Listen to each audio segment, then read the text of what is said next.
I wanted to ask you, just the last time we spoke was about we met at Bumblebee, and we were talking about like we were saying about how comedy and wrestling can be. There's a slight connection in the sense of like with wrestling, there's a payoff immediately Yes. with a crowd popping and what have you. I mean, with this, with like there's so much kind of moving parts in it. You know, kids, animals, so on and so forth. Do you think there is a correlation between comedy and wrestling? Comedy acting and wrestling. I mean that in the sense of like the immediacy of the payoff. Like, The only immediacy you have in cinematic comic acting is the people holding the cameras and the lights, and because everybody has to be quiet.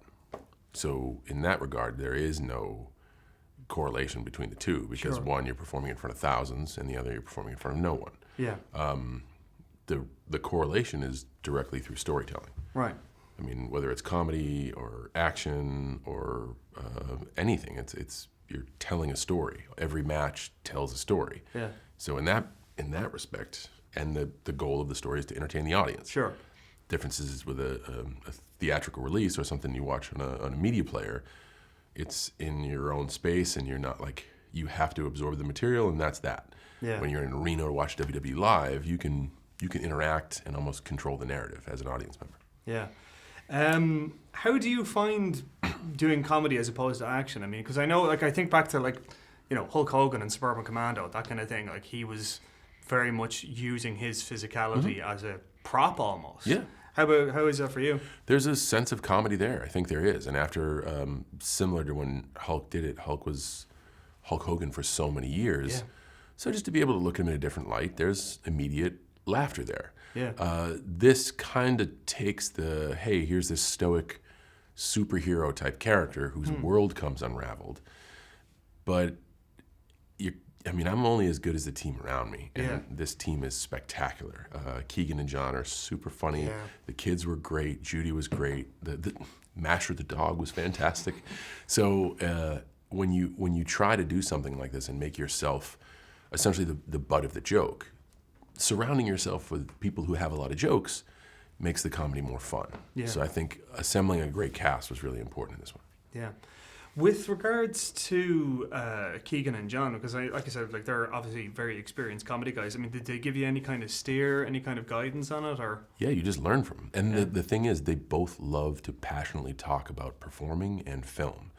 And when they talk about performing and film, it is like me talking about WWE.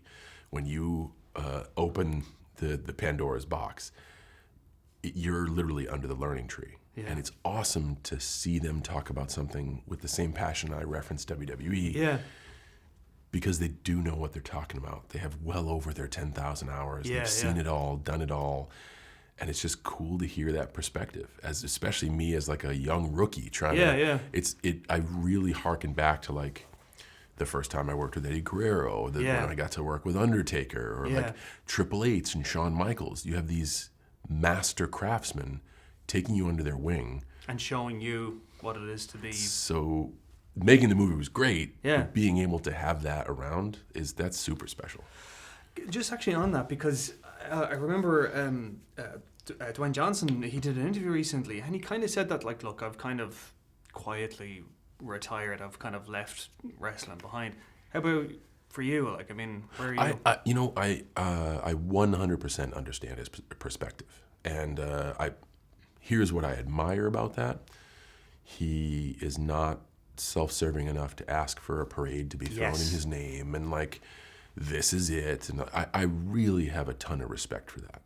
And being 42, I've often said, I believe when we spoke on Bumblebee, I can't go at the level of demand, especially at the pace of the current product, that a full-time WWE superstar is asked to do. I'm just too old. My body can't handle it. So regardless of any other opportunity, I wouldn't be working as many performances. Yeah. And then it comes to, you have to ask yourself the personal question of, is my ability as good as it has been, or am I to the point physically where I'm a little bit slower? And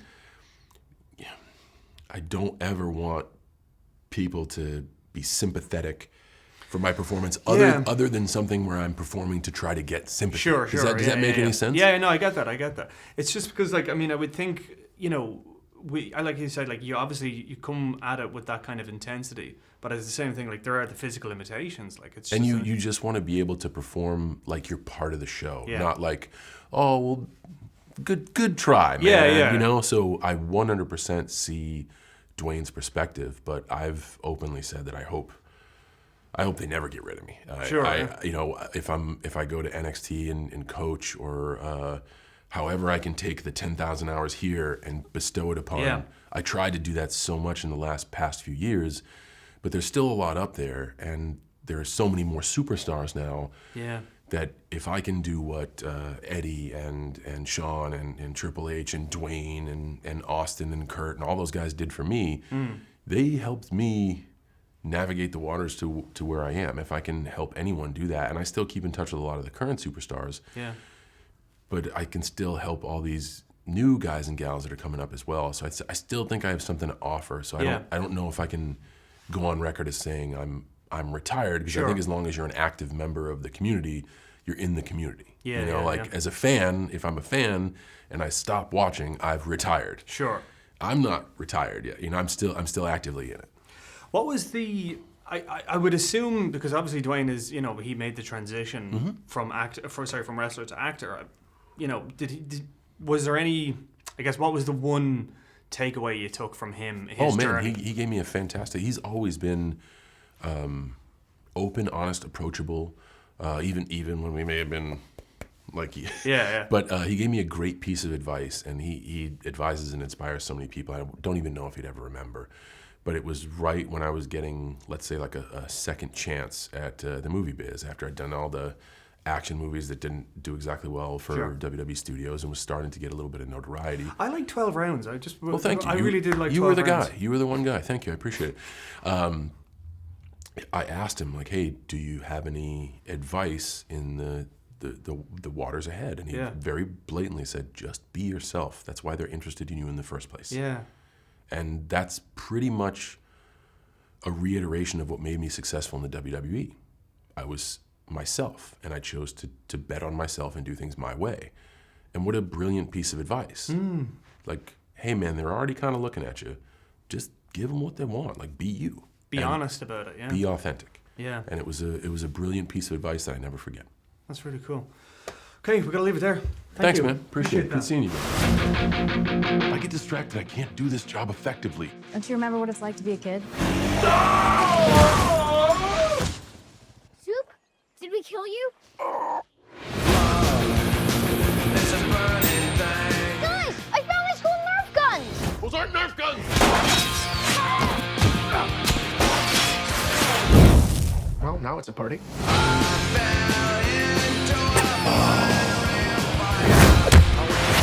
What kind of firefighter are you? I know you don't see it, but he has a sweet side.